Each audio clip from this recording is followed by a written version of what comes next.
بحیثیت منصف انصاف فرمایا کرتے تھے، اس زمانے میں وہ فائنل کورٹ آف اپیل تھے، وہ آخری عدالت تھے اپیل کی، جس کے پاس اگر کسی جگہ سے کوئی خرابی ہو گئی ججمنٹ میں، کسی جگہ سے کوئی فیصلے میں کجی رہ گئی، تو وہ آپ صلی اللہ علیہ وآلہ وسلم کی عدالت میں پیش ہوتا تھا۔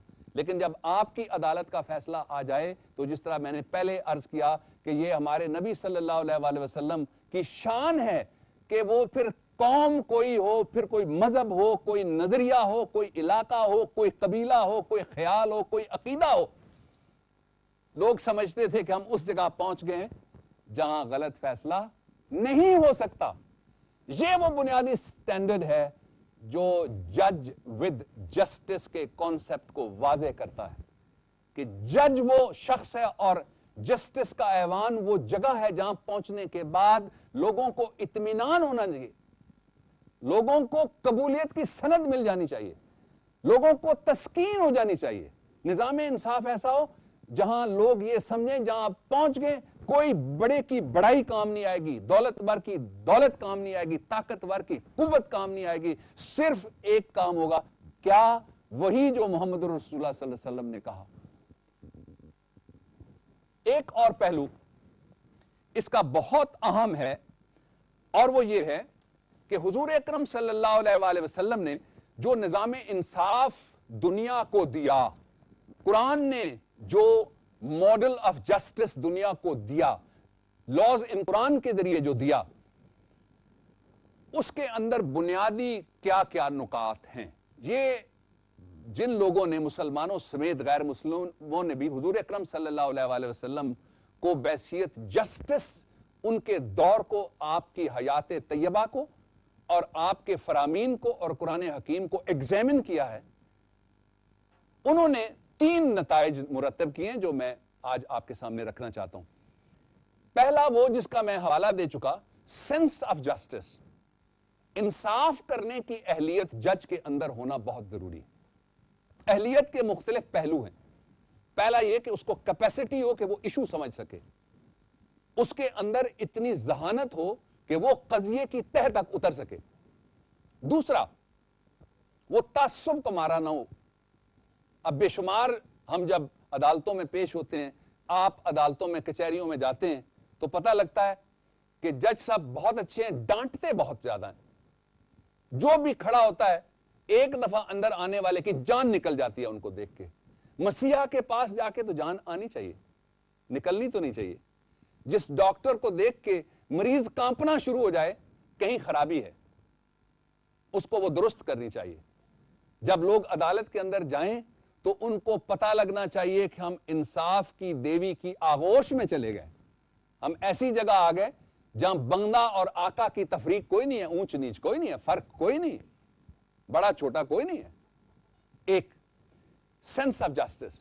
دوسرا، یہ پہلی دفعہ آپ صلی اللہ علیہ وآلہ وسلم کے دین لائے ہوئے دین اور قرآن کے ذریعے سے ایکویلٹی کا تصور آیا۔ انصاف کا مطلب میں پہلے ایک اپنی گفتگو میں یہیں پہ یہ عرض کر چکا ہوں، انصاف کا مطلب یہ بھی لیا جاتا تھا کہ جو قانون پہ عمل درآمد کرو، قانون جیسا بھی بن گیا۔ قانون اگر بن جائے کہ اس شکل کے آدمی کو ضرور پکڑ کے مارو تو اس پہ عمل درآمد کرو۔ اسلام اس تصور سے ایگری نہیں کرتا، اسلام اس تصور کو قبول نہیں کرتا۔ اسلام میں یہ تصور انصاف کسی طریقے سے قابل پذیرائی نہیں ہے۔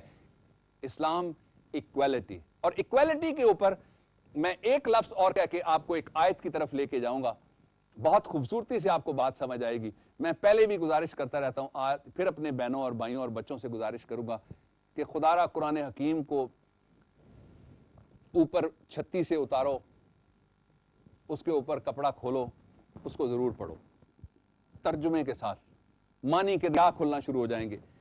اور تیسری جو بات تھی وہ یہ ایون ہینڈڈ انصاف، یہ بھی مساوات ہے، برابری کی سطح کے اوپر انصاف۔ ایک وہ ہے جس کے پاس کورٹ فیس نہیں ہے۔ مجھے لوگ سوال کرتے ہیں، کہتے ہیں انصاف سستا لوگوں کو کیسے ملے گا؟ ہائی کورٹ میں جانے کے لیے آپ کو صرف ایک پٹیشن کے اوپر ایک ٹکٹ 500 روپے کا لگانا پڑے تو انصاف سستا کیسے ملے گا؟ غیر ترقیاتی اخراجات کم کر کے یہ 500 روپے عاقلہ جس کو ریاست کہتے ہیں، جس کو حکومت کہتے ہیں وہ ادا کرے لوگوں کے لیے. پھر انصاف سستا ملنے کی طرف جس طرح کہتے ہیں چائنیز میں 1000 میل کا سفر ہو, پہلا قدم اٹھایا ایک منزل طے, ایک منزل تو طے ہوگی, اس طرف سفر تو ہمیں شروع کرنا پڑے گا.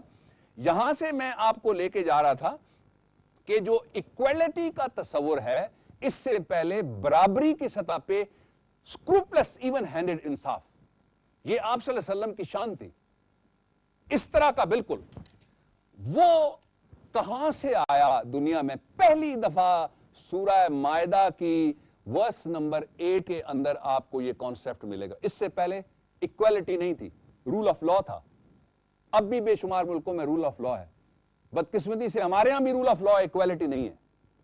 نیچرل جسٹس ایکویلٹی, آپ غور فرمائیے گا اس آیت پہ کہ یہ اس زمانے کی بات ہو رہی ہے جب پارلیمنٹس نہیں تھیں, یہ اس زمانے کی بات ہو رہی ہے جب لکھے ہوئے آئین نہیں تھے, یہ اس زمانے کی بات ہو رہی ہے جب لیجسلیشن آن پیپرز نہیں تھی, یہ اس زمانے کی بات ہو رہی ہے جب عرب کے ریگزاروں میں سڑکیں نہیں تھی, موبائل ٹیلی فون نہیں تھے, پہنچنے کے لیے جہاز نہیں تھے.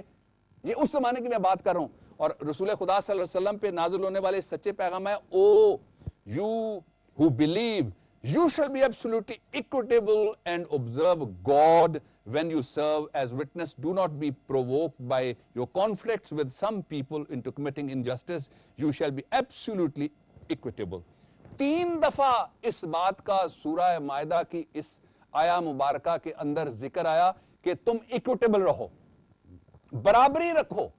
اور ایک جو خاص بات اس میں جو آج کے ماحول کے اندر, آج کے معاشروں کے اندر پوری دنیا کو جس کی طرف توجہ دینے کی ضرورت ہے, اور سب سے پہلے یہ قرآن حکیم جس پہ ایمان کا اعلان کرنے والے ہم ہیں, ہمیں توجہ دینے کی ضرورت ہے, وہ میں آپ کے سامنے پہلے رکھنا چاہتا ہوں. اور وہ یہ ہے کہ do not be provoked by your conflict with some people into committing injustice.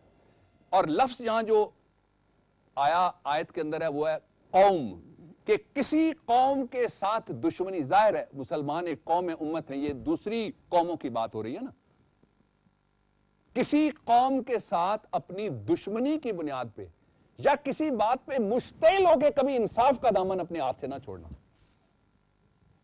حضور اکرم صلی اللہ علیہ وسلم کے محسن انسانیت ہونے کی شان دیکھیے کہ وہ ایک ایسا پیغام لے کے آئے جس کے اندر ایکوٹی کے, ایکوٹیبل جسٹس کے, نیچرل جسٹس کے اصول بیان کیے جا رہے ہیں جج وتھ جسٹس کے لیے. اور کہا کیا جا رہا ہے, یہاں تو ناراضگی ہو تو لوگ کہتے ہیں میں بدلہ چکاؤں گا, میرے ہاتھ میں قلم ہے, میں تمہیں بتاؤں گا اس میں کیا طاقت ہے, میرے پاس سوٹی ہے اس کی طاقت میں تمہیں بتاؤں گا, میرے پاس اختیار و اقتدار ہے. اس کو اللہ کی امانت سمجھنے کی بجائے لوگ پرووک ہو کے اس کو دشمنی کے لیے اور مخاصمت کے لیے اور مخالفت کے لیے استعمال کرنے کی بات کرتے ہیں. میں یہ کہتا ہوں قرآن حکیم کی طرف نظر دوڑاؤ, میں بھی نظر دوڑا رہا ہوں, میں سیکھ رہا ہوں, میرے ساتھ ہو کے سیکھو. قرآن کہتا ہے کہ کسی قوم سے مراد دوسری قومیں, کہ کسی بات پہ مشتعل ہو کے کبھی ناانصافی مت کرنا. پھر کیا دہرایا, you shall be absolutely equitable.